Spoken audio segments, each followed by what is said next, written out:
Beautiful people, it's me, Pamela, on my YouTube. Cho, no, what's the T? Siyahlaziya. Attorney Ramusipeli uvale ngokuthi we mustn't forget ukuthi Brigadier Gininda is the one that came up with the story that Kelly is actually a mastermind. How?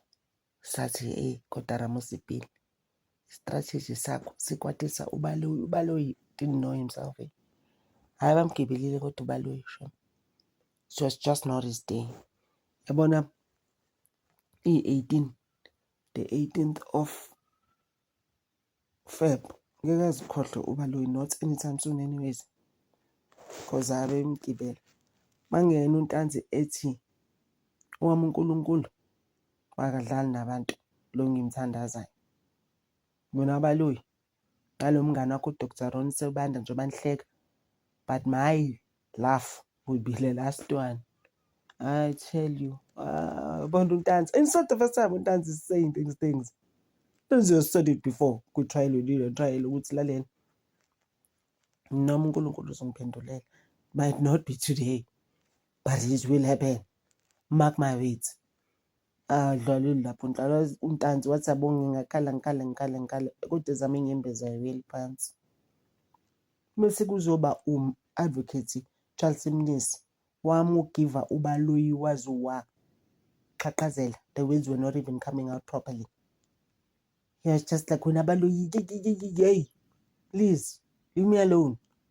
Your chance will come. This is not the time for you. Kancancane uyasukuma. Every time standing up, just leave me alone to finish my things. You will have your chance to speak up, whatever you want to say. How Ubaloyi, guys? Ubaloyi is the same person last week who said, oh no, uNtanzi can't just say yena. He keeps on maintaining ukuthi he didn't analyze sense. So you can say whatever you want to say uNtanzi. It's his life and his story. So what must can happen? What must can happen? Honestly, what must happen? What must I do me? Ngithi uNtanzi akangayisho le nto because phela knows exactly what happened to him. Wathi uNtanzi wena ubusy uyangihleka ukuthi bengishayela something that I didn't even do. I didn't even analyze sense of me. You think ukuthi you must just laugh. Bese kuba umjiya koyintokozo umjiya to a point where I'm just like, is he really an advocate? Because the call has been, he must just come to court as this guy to defend himself. If he thought his reputation was important, Mjiyako is not coming. Nduyambuza nomnisi ubongani Ntanzi uthi para awungichazela kahle ngalo umuntu onjani lo. Kuba wena you had another lawyer also. That's what uRamusipeli was saying ukuthi you had another advocate before this guy. Who is this guy? My thing is that, like how Ntanzi was saying, I don't even know with this person. How did he know I'm in jail? You understand? Or ngaboshwa. I mean, for that matter, I was arrested. So my thing is that obviously, but you're looking into all these people. This is what you must go. This is what you must do. You must come and do this and say this. Because Gininda just caused havoc. You know?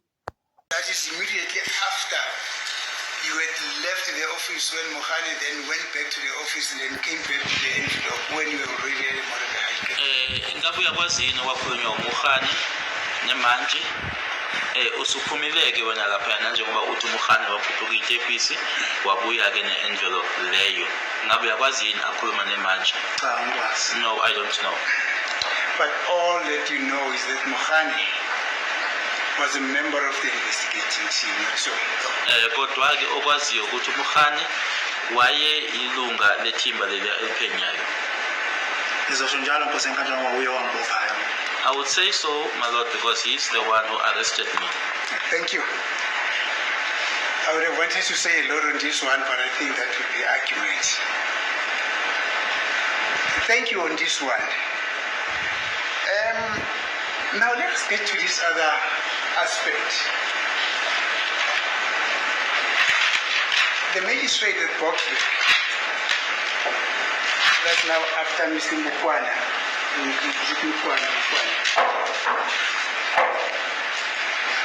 I think Mr. Mukwana approaches the magistrate and make a representation that you were being treated or you were being assaulted by the police, not so? Manje-ke enkantolo yase-Boksburg uMkwana utshela inkantolo ukuthi ukade ushaywa. Yeah. Yebo, yes. Those were your instructions to him. Wena owamtshela lokho. Yebo mina ngamtshela lokho ngoba yena mayefika kimi uyangibuza ukuthi mayefika nje sikhuluma ngokuthi ummeli lo obakade khona ecourt akasekho akabhadalile. Ngithi mina kuye baba lo mmeli lo othi lapha ecourt akabhadalile ubeqashwe ngubani? Ngifuna ukwazi lapho futhi ubani nomtshela. He was told by me because he came to me, told me that the lawyer that was here in court is no more there because he hadn't been paid. I then wanted to know he hadn't been paid, but who appointed him? Yes. Kuyilesi sikhathi ngimtshela ukuthi umbona nje ukubalekile naserasinteke ifike ngacela usize rasibecela bengibophelele lo baba lo uthi mangivuma icala ungitshela ngedili amaphoyisa ungitshela nge3 million kahle kahle ungummeli noma uyinhla afuna nje ke ngihlukaniseke lapho kahle kahle. I then told him that this gentleman, even in Rustenburg, I needed some assistance where I wanted to be assisted in laying charges against him because he was telling me to plead guilty, and he also told me about the deal. So I wanted some assistance to know whether was he really a legal representative or what. I informed him that I had been assaulted by the police, made me to sign documents that I knew nothing about. Yes, Mr. Tajik. Yeah. Now, after you gave those instructions to Mr. Mkwane, then he conveyed them to the court, not so? Usumtshelile-ke wena lokho. Yena-ke watshela inkantolo. Yeah, when you get so Yes, he went up and informed the court that I had some complaints. They also gave me or afforded me an opportunity to address the court, and I did that. Yes, and then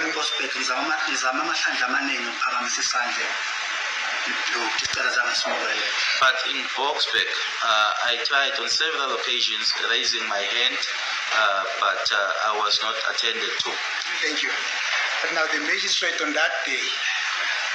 Please, I think for some time we held our peace, even during the leading of this witness by Mr. Ramsipil, but my lord, exhibit EE in brackets 3 is there on record and contextualize what is on record, my lord. No objection, but the state we still have to cross-examine.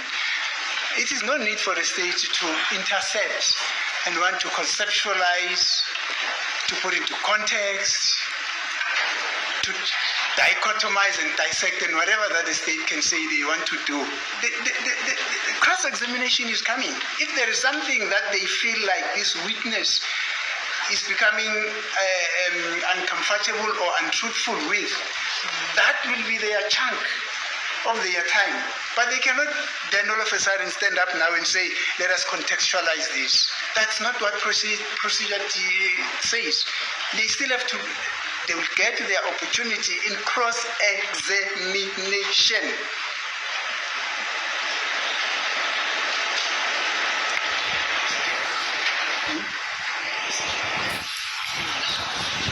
Thank you, my lord.